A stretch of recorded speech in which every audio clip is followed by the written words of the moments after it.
Story of the calendar. जैसा कि आपको टॉपिक देख के मालूम पड़ गया होगा कि आज हम बात करेंगे स्टोरी ऑफ द कैलेंडर। हाँ, थंबनेल में लिखा है कि फरवरी में 28 डेज क्यों होते हैं, ये भी बताऊंगा। और अगस्त जुलाई के बाद फिर से क्यों 31 का हो जाता है, ये भी बताऊंगा। तो आइए स्टार्ट करते हैं आज का video. Story of calendar from Romulus calendar to Georgian calendar. उसका मतलब भी बताऊंगा। थोड़ा आगे बढ़ते हैं। तो जो इंट्रोडक्शन देने का तरीका है हमारा थोड़ा डिफरेंट है, तो साराना अंदाज में एक बार हो जाए। कैलेंडर को लेकर रहती है हमारे मन में बहुत क्वेरी। कैलेंडर को लेकर रहती है हमारे मन में बहुत क्वेरी। जिससे पूछो सबके आंसर करते हैं बहुत वेरी।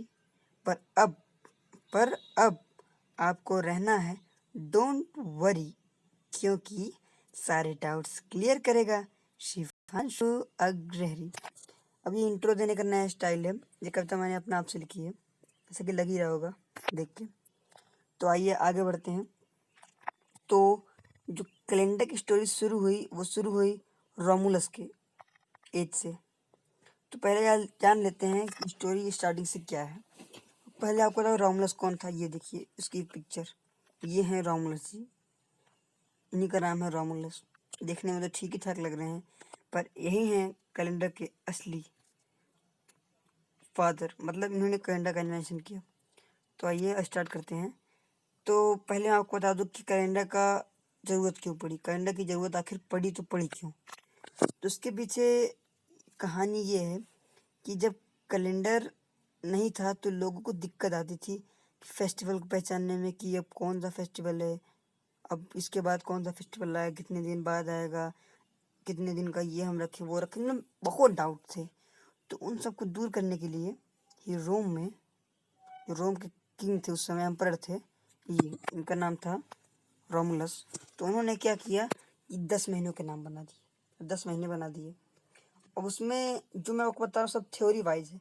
अब इन सब चीज़ का पूरा किसी के पास एविडेंस नहीं है।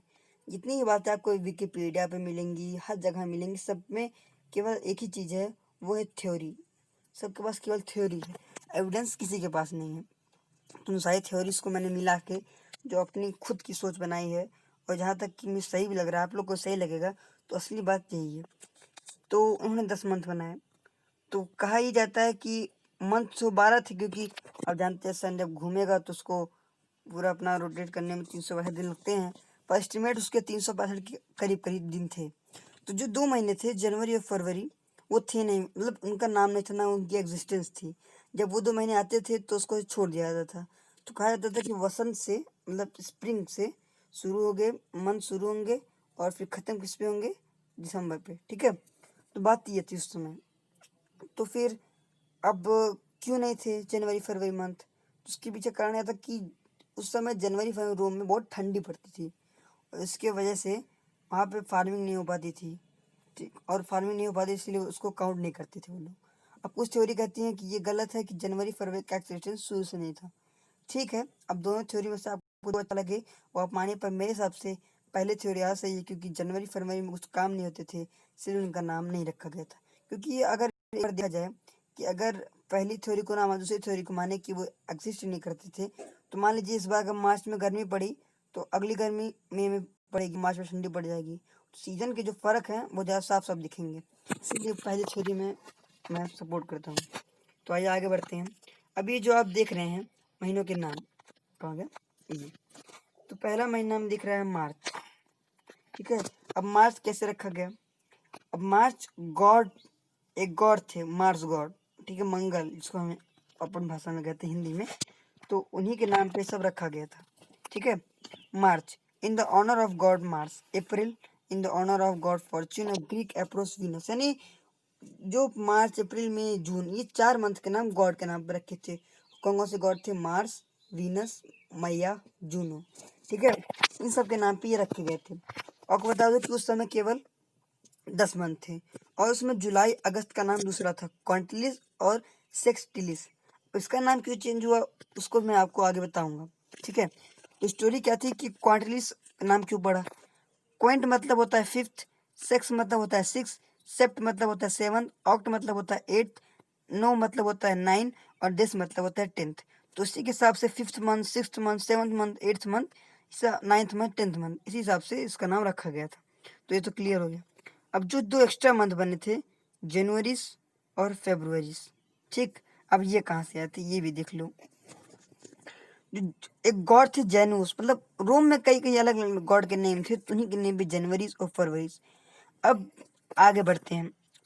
ये है रोमुलस कैलेंडर। उस समय मार्टिस यानी मार्च में 31 डेज होते थे, अप्रैल में 30, मई में 31 और जूनिस में 30 डेज, क्वांटलिस में 31, अगस्त जिसमें अभी 31 डेज हो रहे हैं उसमें 30 डेज हुआ करते थे, और सितंबर में 30 और अक्टूबर में 31। सब ये मतलब उनके हिसाब से मून के रोटेशन हिसाब से सब कुछ मिला जुला के उन्होंने बनाया था रोमुलस में। उसको चेंज करने की जरूरत क्यों पड़ी, उसको आगे हम पढ़ेंगे।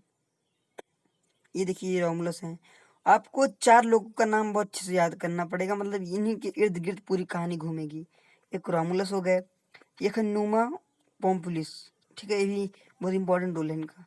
और ये है जूलियस कैसियर, इनका बहुत इंपॉर्टेंट रोल है। और ऑगस्ट कैसियस, इनका भी बहुत इंपॉर्टेंट रोल है। 4 लोग का बहुत मेजर रोल है।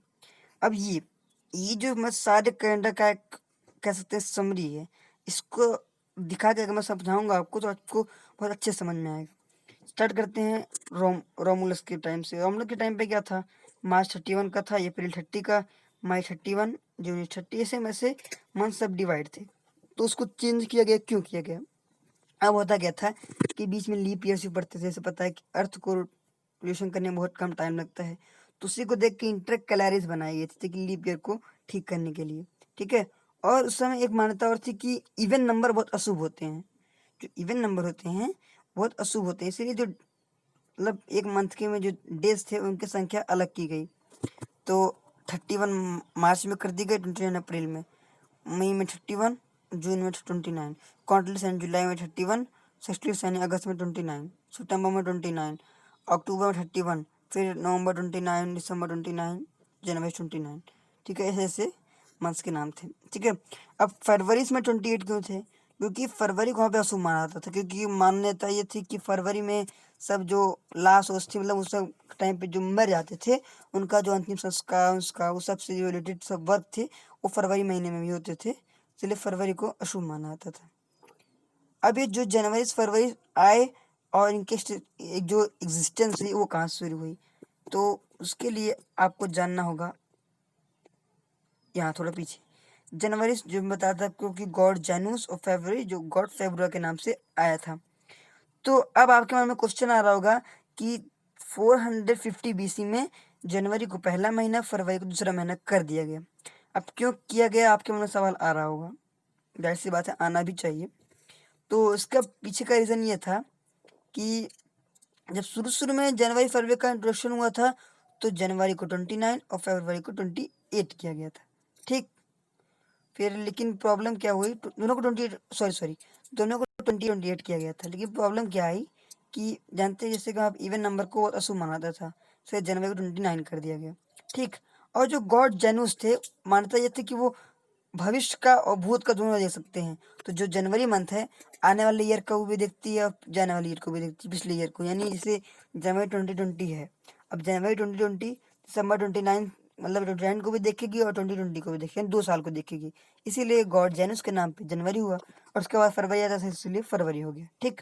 बाकी सब सीक्वेंस वही था, ठीक है। अब बात आती है जूलियस की। अब जूलियस में के आने से बहुत बहुत चेंजेस हुए, एक चेंजेस नहीं बहुत चेंजेस हुए। अब जूलियस ने क्या चेंज किया कि उसे लगा कि जब फरवरी को ऑड नंबर जब हमारे लिए शुभ है तो क्यों ना इसको हम 29 कर दें। और जो इंटरकलैरिस थी यानी लीप ईयर जो था उसको लेके बहुत कन्फ्यूजन थी कि लीप ईयर में एक डेज इधर उधर होते थे, कभी 0 डेज होते थे, कभी 27 डेज, वो ज़्यादा बढ़ जाते थे। अब इसको हम काउंट करेंगे बाई 450 बीसी से, डेज की संख्या कितनी आएगी, 31 29 यानी 30 हो गए, ठीक है। यानी 60 इधर हो गए 120, फिर उसके बाद 180, फिर उसके बाद हो गए 240, ठीक है 240, और यहाँ पे 60 यानी कुल 298 दिन उस तरह से थे, और 27 दिन एक्स्ट्रा थे जो मून के लगते हैं, मतलब उस हिसाब से जोड़े गए थे। तो कितने डेज हो गए, 98 हो गए, और 2 हो गए 33, मतलब उस हिसाब से कुल 325 डेज हो गए थे, ठीक है। अब इसमें लीप ईयर्स, ठीक है। उसके बाद 28 डेज उसके क्या बोलते हैं फरवरी के, और 29 डेज जनवरी को, उसको भी जोड़ दो तो 25 और 30 हो जाएगा 29, मतलब 29 और जोड़ेंगे तो ये हो जाएगा 54, और 54 में 28 जोड़ेंगे बहुत ज़्यादा दिन हो जाएगा, ठीक है। मान 54 में 28 जोड़ते हैं तो ये हो जाता है कुल 82, 382 डेज में बहुत ज़्यादा हो गए। तो उन सबको ठीक ठाक करने के लिए इंटर कैलरीज को जूलियस ने हटा दिया और उसके यहाँ पे लीप ईयर कर दिया। लीप ईयर कैसा हो गया कि 29 डेज हो गए फरवरी में, क्योंकि सबको ऑड करना था, ठीक है। उसने सबको ऑड कर दिया, और जब लीप जाता था तो कभी कभी मतलब 4 साल के अंतराल पे 30 दिन होते थे, ठीक है। अब जो जूलियस कैसियर है उसकी जब कैलेंडर को मतलब तैयार कर रहा था और चेंजेस करने वाला था, उसी वजह उसकी डेथ हो गई। तो मान्यता ये थी कि जो जूलियस की जो डेथ हुई थी वो क्वांटलिस महीने में हुई थी, और जन्म भी क्वांटलिस महीने में हुआ था। तो जिसका उस उत्तराधिकारी था, सक्सेसर, ऑगस्टस। तो ऑगस्टस ने क्या किया कि जूलियस में से जो वो डेज थे, मतलब कि क्वांटलिस का नाम चेंज कर दिया, यानी जुलाई कर दिया। तब से क्वांटलिस का नाम जुलाई हो गया है, ठीक है। आपको पता चल गया होगा। अब उसके बाद क्या हुआ, ठीक है। अब ऑगस्टस ने जब सब कुछ बना लिया तो उसे लगा कि जो मेरे पहले मतलब राजा थे, इनके जो मंथ में 31 डेज हैं, तो मेरे मंथ में 31 डेज क्यों। तो उसने अपने ही मंथ में 31 डेज कर लिए, ठीक। तो अब इस हिसाब से क्या हो गया कि जो फरवरी का एक डेज था 29, 30, अब 28, 29 हो गया, तो हिसाब से अगस्त में हो गया 31 डेज। तो अब वही सीक्वेंस चला आ रहा है और उसी को जॉर्जियन कैलेंडर कहते हैं। उम्मीद करता हूँ आपको वीडियो अच्छा लगा होगा, और मैं ये भी कह रहा हूँ कि अगर आपको कोई इसमें डाउट है, कोई आपको लग रहा है कि ये आपने नहीं बताया, तो आप मुझे कमेंट कीजिए, मैं आप उसका आंसर ज़रूर दूंगा, ठीक है।